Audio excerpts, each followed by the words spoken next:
Hey lovely sexy hobby people, welcome to today's video, which is going to be the review for issue 23 of Warhammer Combat Patrol. We get how our, in actual fact, tell a lie, it's going to be issue 23 and 24 because we get our Guardian Defenders with this issue, or these two issues. So we get these two issues. My delivery dropped Wednesday, so what's the date? It's the 13th of Feb today. It dropped, so yesterday. And with that delivery, issue 25, which also includes a shade brush, we get the Wraith Lord miniature in issue 26. And because this is my 7th delivery, I think it is, I've got the Primaris Company Champion as well. The other thing that came with this delivery is I've got another binder. So come and join me on the desk and we will have a look. Hey lovelies. Right, let's have a look, shall we? So this delivery, I got another binder. I don't think these are as nice as the other binders that we got.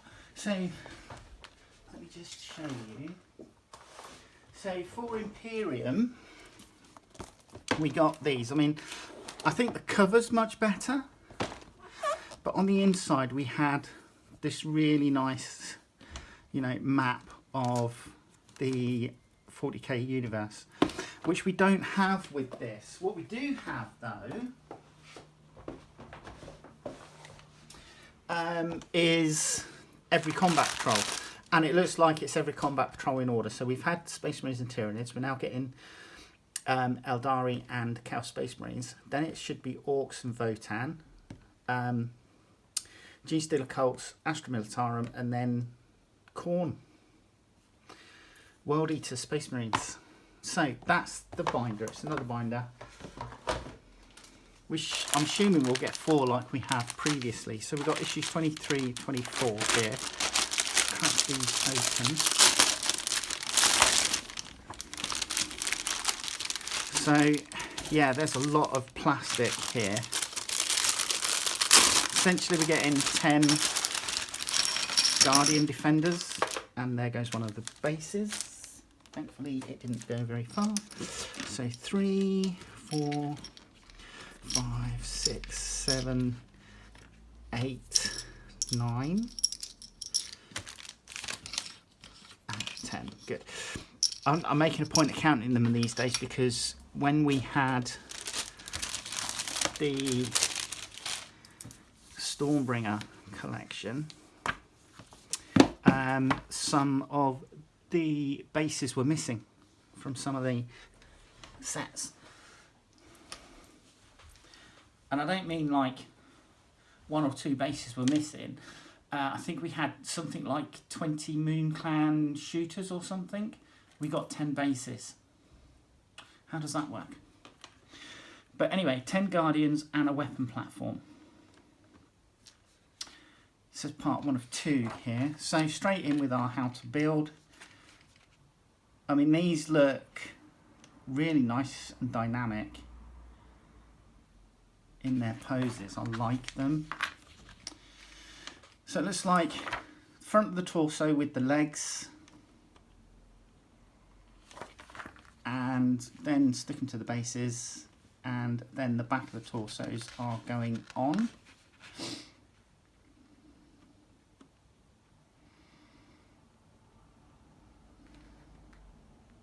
So one of them, I'm assuming, which will be the squad leader, seems to have one of their backpacks has a taller vein on the back than the others.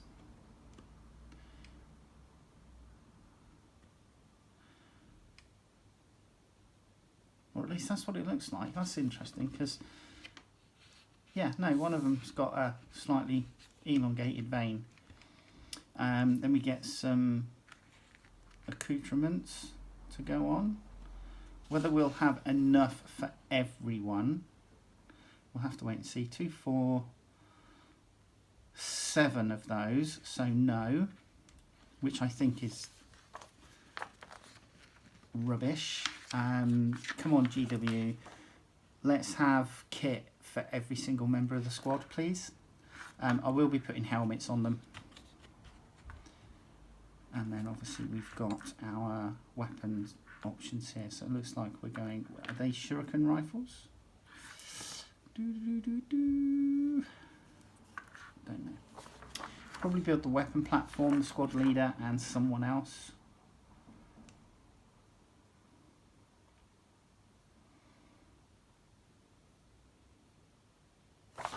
For video, weapons of the Aeldari. Aeldari warriors are highly trained and many of them spend years of their lives perfecting highly focused specialisms. For such warriors, only the best weapons will suffice, and the armories of the craft worlds are laden with innumerable exquisitely made weapons, each one carefully designed to exacting specifications. So, Reed G. Aeldari, number 3. Oh, look, here we go. So, shuriken catapults and pistols. Star cannons, bright lances. So these we'll start seeing on the bigger walkers, I think. Ghost glaives. Scorpion's claws, and then plasma grenades. So paths of the Aeldari.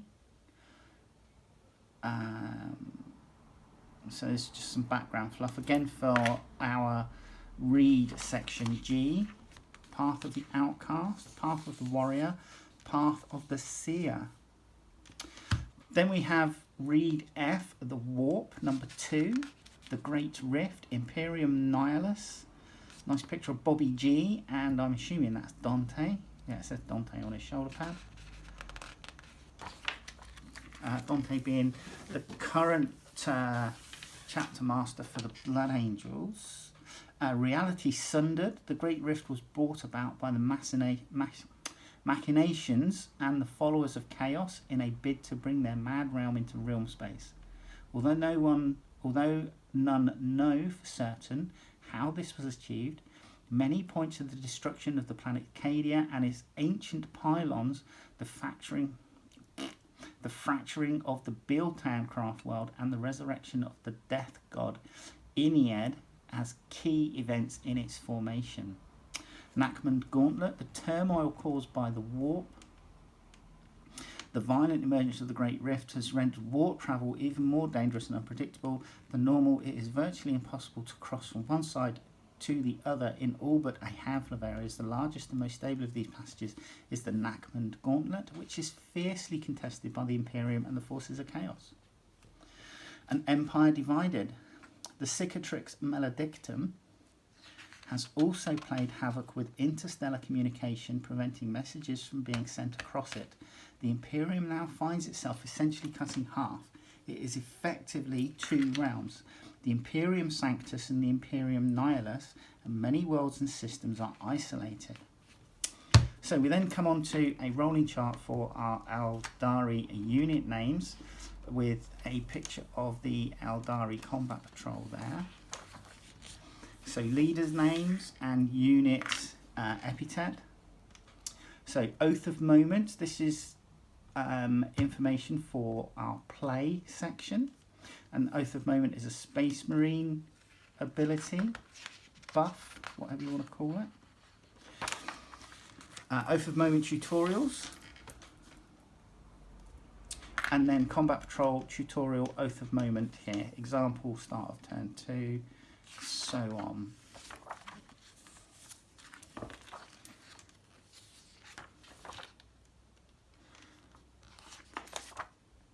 Tutorials 0-1. Tyranid's turn. Okay, so this is interesting.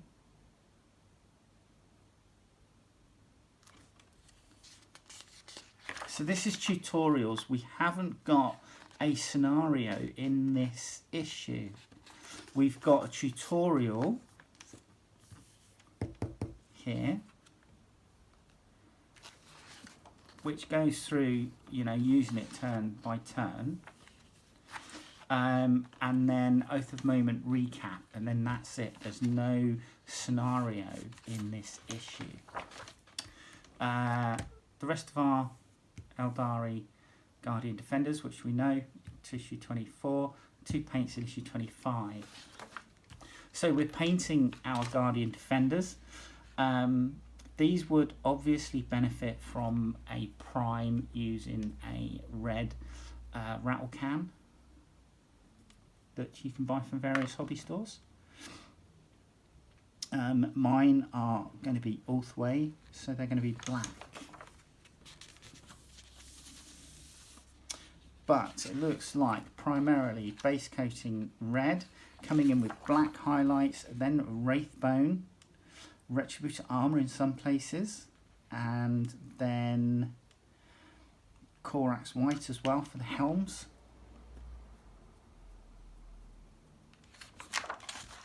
And that will be how far you get. Then we have some background fluff for the Aeldari, their Fall from Grace.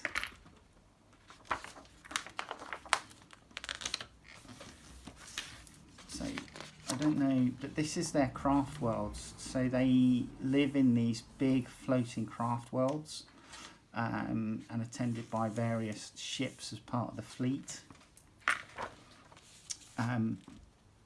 They travel, or they can travel using the webway, which is kind of like a, I don't want to say instant portal, but it's.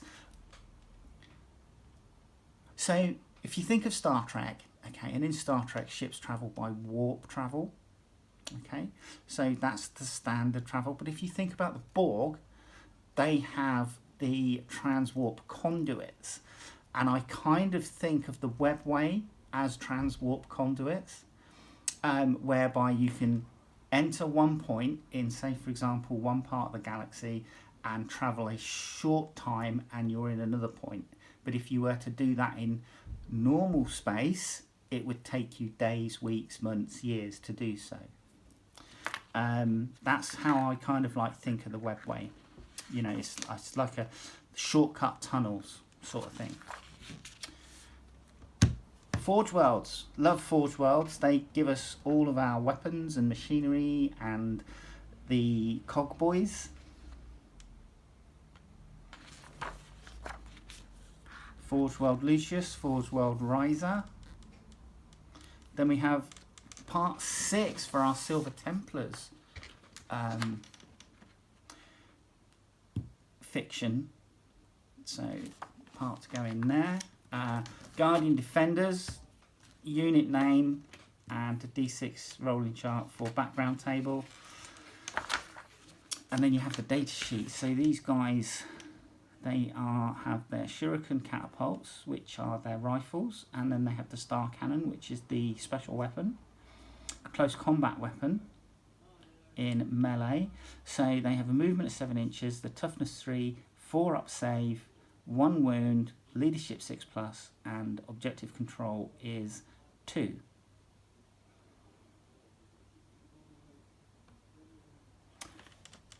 Cool. So right, scenario 18, escape to victory. The Farseer has recovered vital intelligence by divining perilously close to the Tyranids, but it will all come to nothing if they can't make their way. If they can't make their escape. Guardian Defenders rush forward as the Tyranids begin to swarm. Can the Farseer escape, or is the attempt doomed? Doomed, we're all doomed. So you have spawn points here,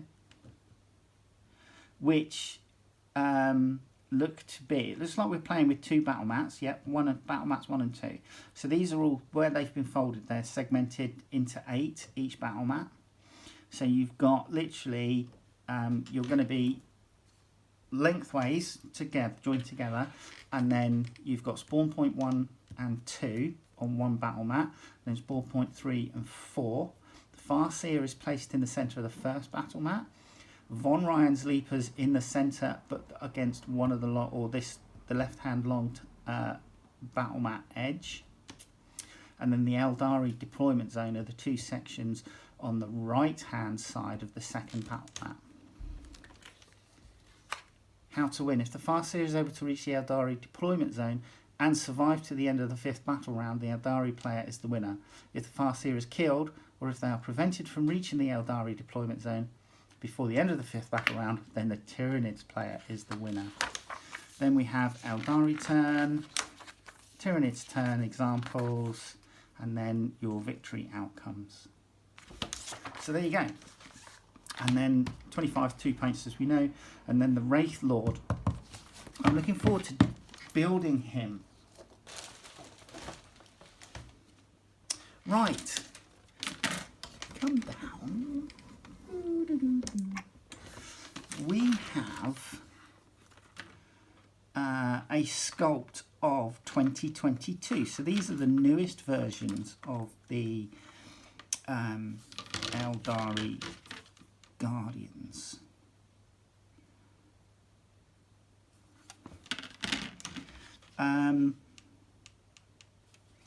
Yeah, so we have, these sprues are actually quite well organised. We get plenty of heavy weapon options, and we get a load of melee weapons as well, like force swords and chain swords.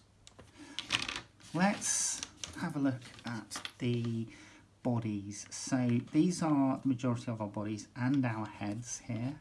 I like the heads. They're basically space elves, previously called Eldar, before Games Workshop decided that they were going to call them Aeldari in order to keep the rights to the name. But these are our backpacks. So there's 1, 2, 3, 4, 5, 6, 7, 9, 10 backpacks. Looks like you can make all the backpacks for warriors, because there's a vein which is the same height as the others. But then if you wanted to make one your squad leader, he has a different vein on his backpack, on his armor back. And then we have plenty of helmets. We are looking at 2, 4, 6, 8, 10 there. We have another 3 there with plumes. We've got loads of unhelmeted heads. So we've got 2, 4, 6, 8, 9 with a mask. Oh, we've got some more heads with plumes here. So we've got 3 there. 1, 2, 3, 4, 5, 6, 7, 8. So we've got about 11 there. No, sorry, there's 7. So we've got 10 with plumes. That's cool. I wonder what that's for then. Do these also make... No, that can't be right, because we're going to get a squad of Howling Banshees. So what other unit does this make? I'm not an Aeldari player, so I don't know. What other squad does this sprue make? We have all our weapons. So here's all our shuriken cannons.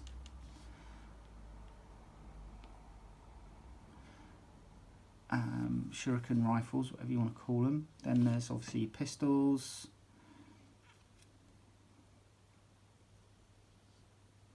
Looks like possibly lobbing a grenade in this arm.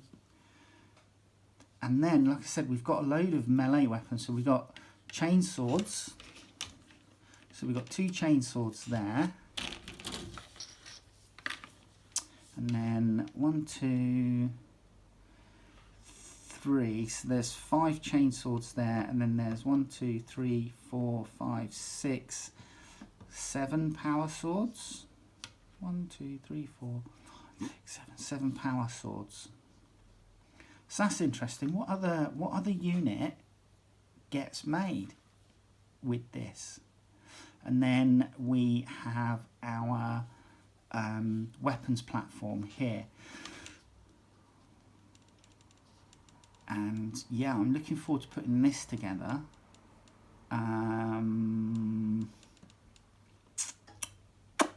I wonder, because it looks like this is the weapon mount and it's slotted, and then there's a tab on each of these weapons.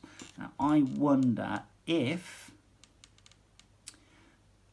once it's been painted, because obviously paint will add a thin layer to this, if that will be then strong enough to hold the weapons by the tab without falling off, so therefore you wouldn't need to glue it, and you could interchange your weapons platforms nice and easily.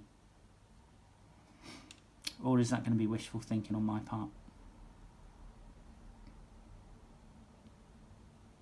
We'll wait and see. Comes with a nice little splinter shield. That's cool. And then we have, oh, we actually do have quite a few. 1, 2, 3, 4, 5, 6, 7, 8, 9, 10. We do have 10. So why is it that there's only 7 in the instructions? Right, that's enough. We also get another torso and 2 separate legs here. So what's that about?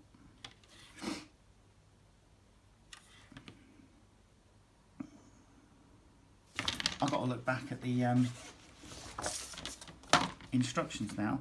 No, it's because there isn't somebody sat on the weapon.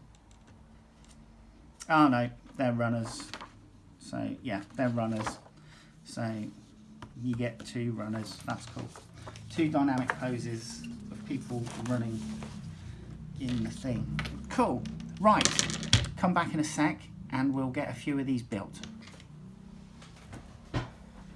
Hey lovelies. Should we build some Guardian Defenders? Already built 7, so we're going to build 3 plus the turret or weapons platform, which starts off with this little ground piece here.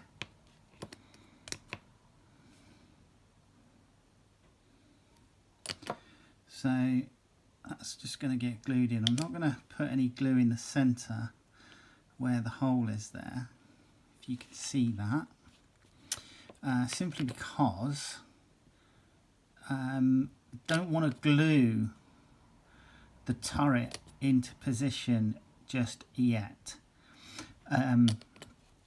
Mainly because I just want it so I can take it off for ease of painting. So that's that. Then you essentially have these 2 halves and these sandwiched together. They go together really well, but they sandwich together like that. And it's the way that they've done it is really good. So you've got these little thrust elements here, and what they've done is they've put the fins for the air intake on the lower portion, and when you pass it through, it all just marries up really well. I'm impressed with that.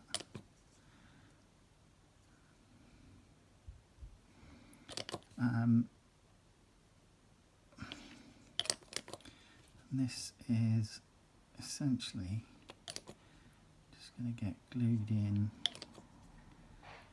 where it makes contact, and that is that. Right, then we have this here. Now this is the splinter shield and the weapon mount. So the splinter shield,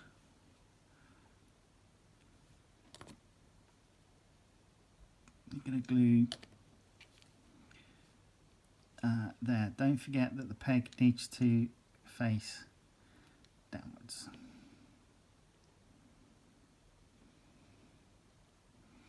And then that's going to go together like that.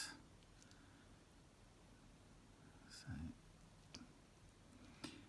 like so.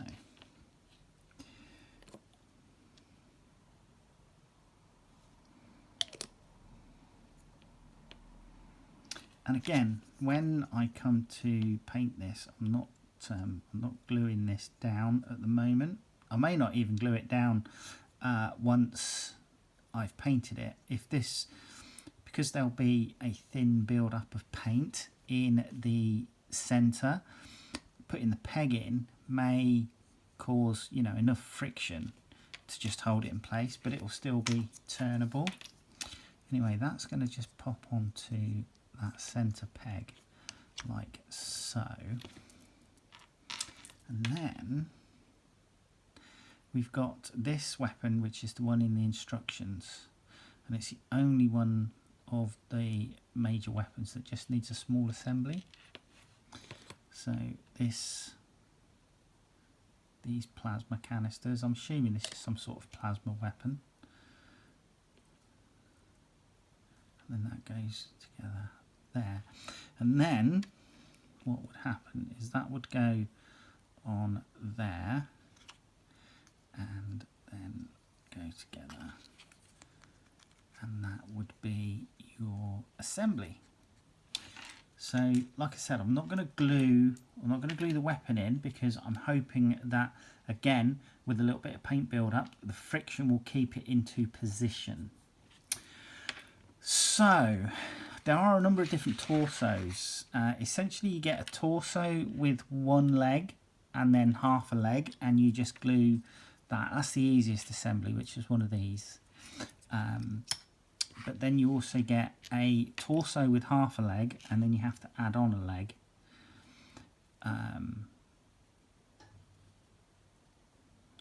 And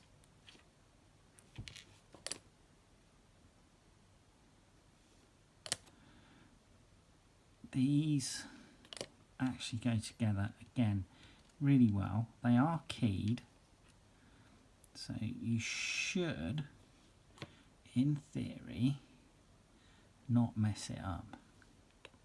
And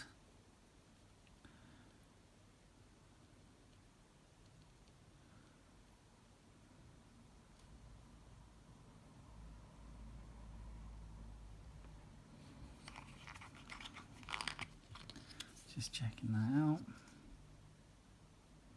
Yep. So go on each foot. And then, oops, come on. Down it goes.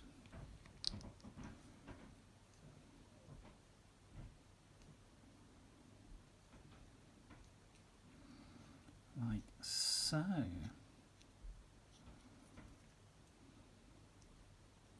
Whilst that goes off for a second, I'm just going to do the other torso. The other torso here is more of a running pose. So we're going to just check the orientation of the legs.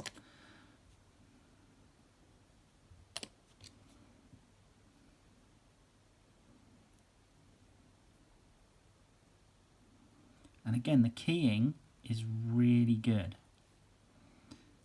on this.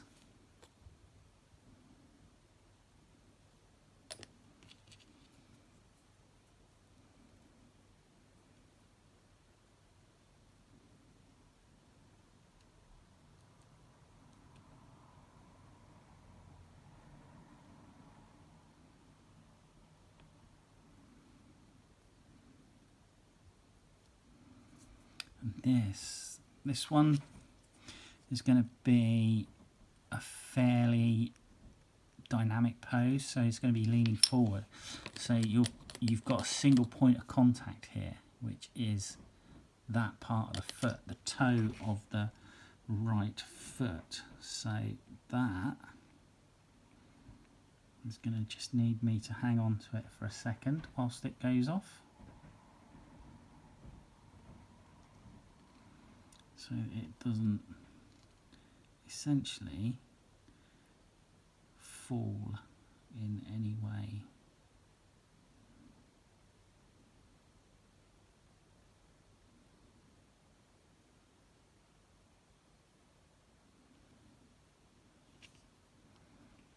And that's just going to stay there like so for a few more seconds, and hopefully just push that over there. What I'm going to do is I'm just going to push something up against it just to make sure it doesn't lean over. Now, the backpack is separate, the back of the torso is separate, and I found the easiest way to do this is to put it on. You've got a little kind of divot here at the back. So I just put some glue in there, and then I just do the shoulder pads together from underneath, like so. Right, weapons. Now, as a rule, I tend to put weapons on before I put heads on, because that way you can get your head looking in the right direction. Because sometimes people put heads on and they're just not quite aligned properly with the way the weapon's pointing. This guy's kind of in a low port position, and to be quite honest, he's kind of going forward, so I'm gonna pop his head on fairly square to the front, like so. And the last thing is we've got belt kit for each of these. In the instructions it only shows you 7, but there is 10 individual bits of belt kit, each with various stuff. Some of them have got pouches and magazines, some of them have got magazines and grenades. So that just goes on.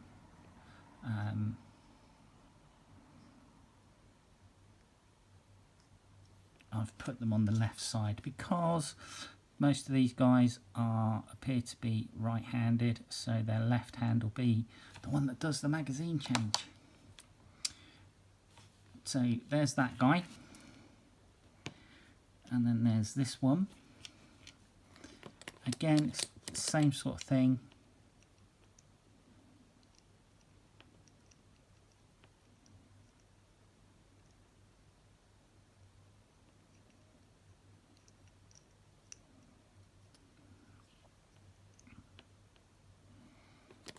Get that in there.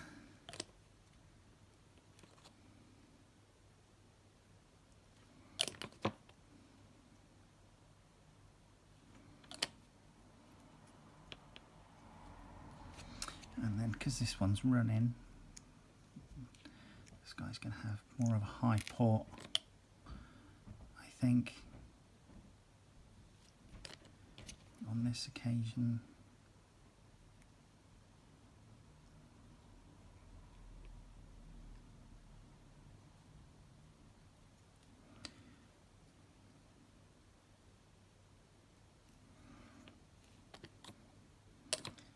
And these go together really well. I'm actually really surprised that, yeah, but I shouldn't really be surprised because these are a newer sculpt, and because they're a newer sculpt, they are so much better.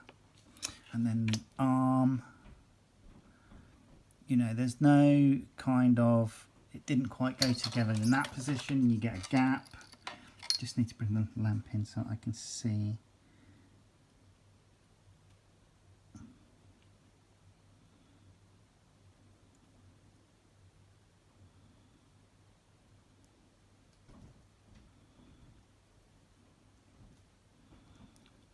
So that's going to be that.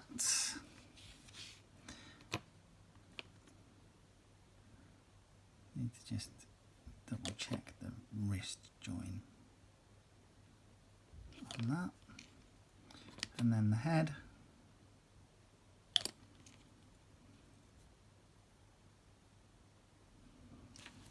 Like so. And then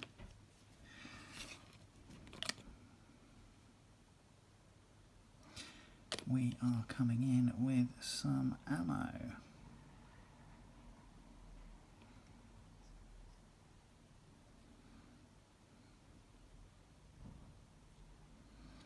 So I'm kind of looking forward to getting the Imperial Guard with Combat Patrol, but I'm also not looking forward to it because I know that they're going to be pretty sparse on kit. So I may try and find some aftermarket ancillaries to see if I can add in extra belt kit for my troops. Now, this is my squad leader, so on her backpack we get this extra large vein. So I don't know if you can see that, but it's a different height, so that's one indicator that this is a squad leader. But then also I'm going to come in, there's two other things which are just going to differentiate. Now, there was only one pistol holster on the frame, which is a bit lame.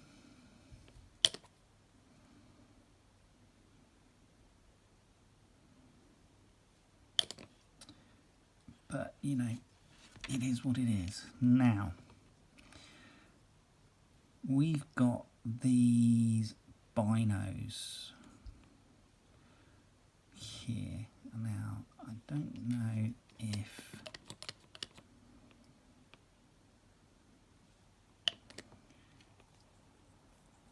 the other thing I've done is I've used one of the Storm Guardian heads, which has got a plume, to just differentiate her.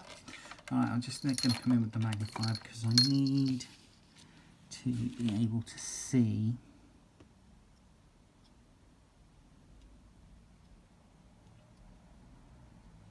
I think probably just hold them down there.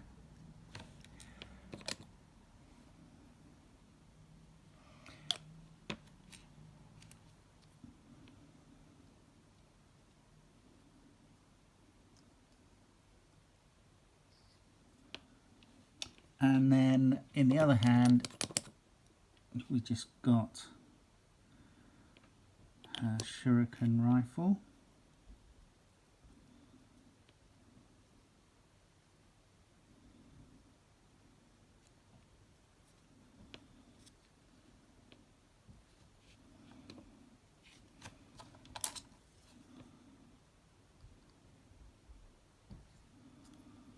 Like so.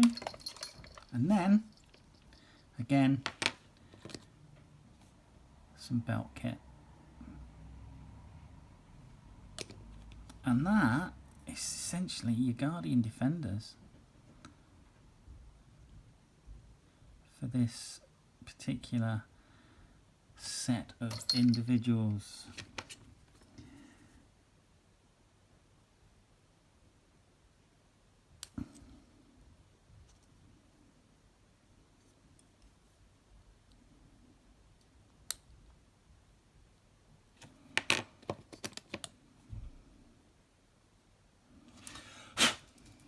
Right, and there you go.